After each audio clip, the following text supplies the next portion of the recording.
ñi buñ bëggee affaire yi gaaw il leur faut benn femme parce que jigéen ñi ñoo gën a dëgër. elles apprécieront les femmes apprécieront mais en tout cas li ma bëgg wax mooy mën na nekk ah mais lii dul bokk mooy. Mimi Touré dafa ñëw dès l'alternance avec Macky Sall. jël le département de la justice. démarrer parce qu'il y a toujours une clameur bu lay poursuivre soo démarrer. est-ce que procédure yi jaar na yoon est-ce que du single yi est-ce que nangam résistance yi di am. donc mais ñii dañ démarrer bien que ñoom pour ñoom démarrer guñ mais dañ démarrer ba dossiers yu bëri presque ñi ngi mel ni ñu ciy embourbé wu ñi enlisé wu ci yenn dossiers yi parce que la procédure parce que liñ teg sur la table comme preuve wala comme élément également probant wul trop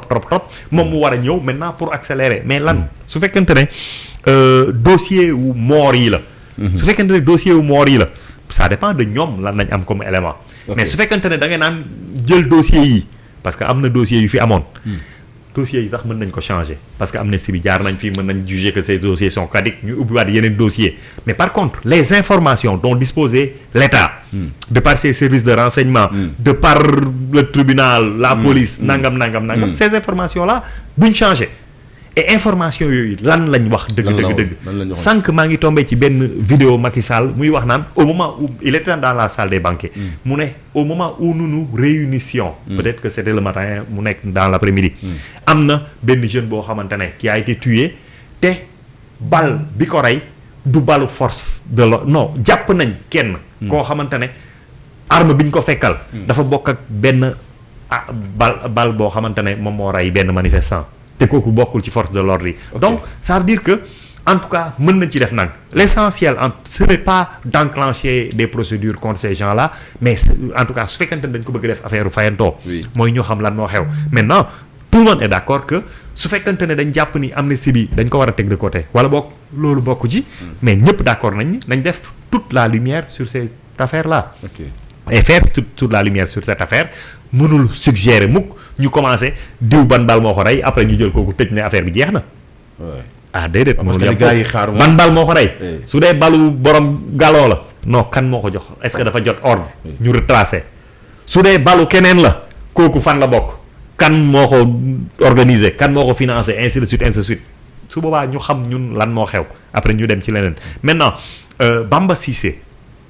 dëgg la man li président Doudou Wade wax loolu laa xalaat parce que Bamba Cissé bi ñuy wax ci affaire inéligibilité Ousmane Sonko moom moo monté au créneau à l'Assemblée nationale également bi ñuy wax loi d'amnistie bi Aïssata Tall bi mu waxee moom moo bind tontu ça veut dire que depuis un certain moment presque moom mooy jël le relais en tout cas pour être le défenseur du projet ci wàll boobu nekk théoricien wu yenn affaires yi et oui c'est vrai que du politique mais quand même c'est quelqu'un de très proche et man j'avais vu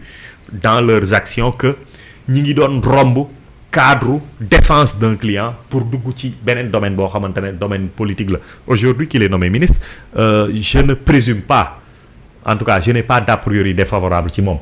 mais jàpp naa ni cette question de l'éligibilité de Ousmane Sonko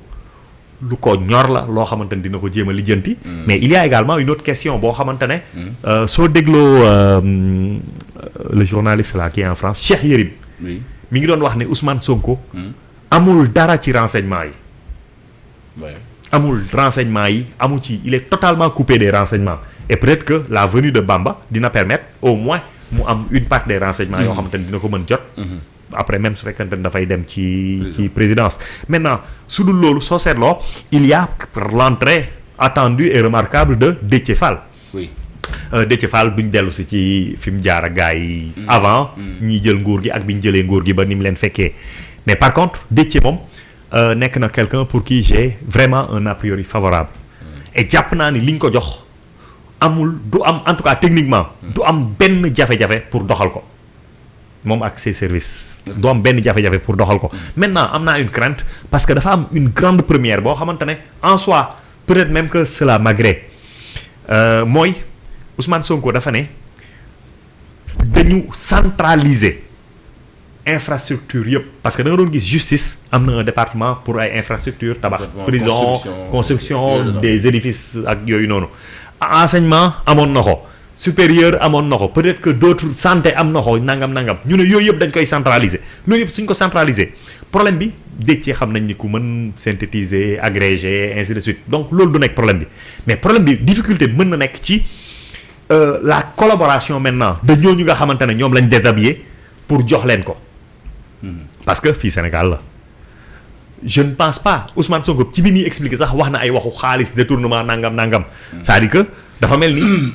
une partie importante du budget d'investissement de ces ministères là lañ jël confier ko Déthié donc loolu nag mën na jur ay problèmes yoo xamante ne en tout cas pour mettre tout cela en pratique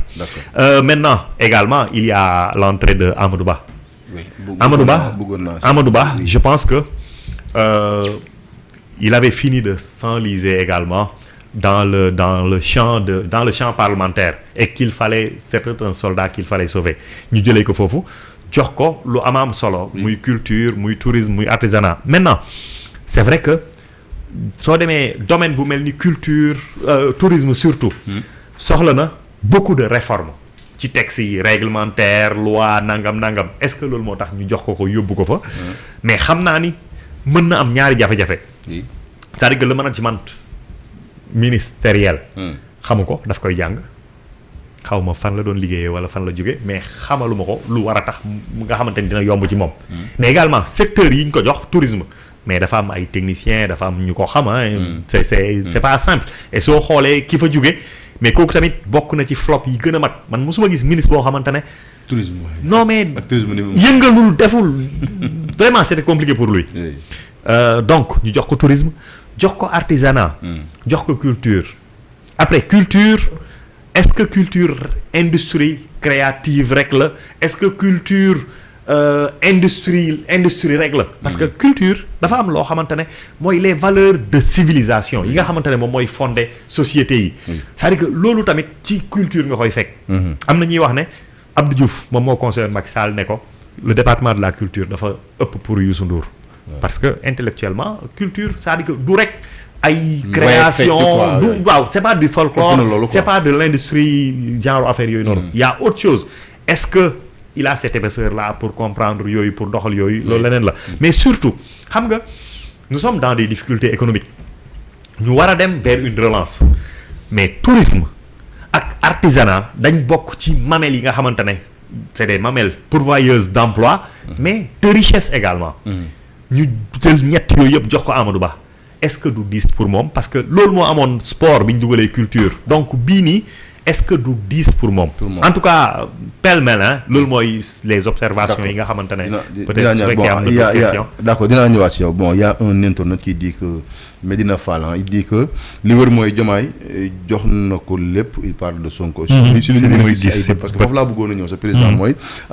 si analyse dafa am ñu gis ne le président Bassirou Diomaye Faye aujourd'hui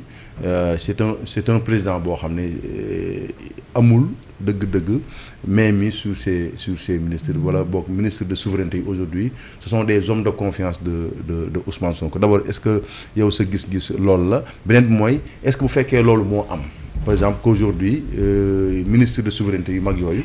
nekk des hommes de confiance du premier ministre et pas peut-être des hommes de confiance du président est-ce que amul lu mën a jur ci wàllu liggéey bi maanaam ay jafe-jafe xam nga problème mu président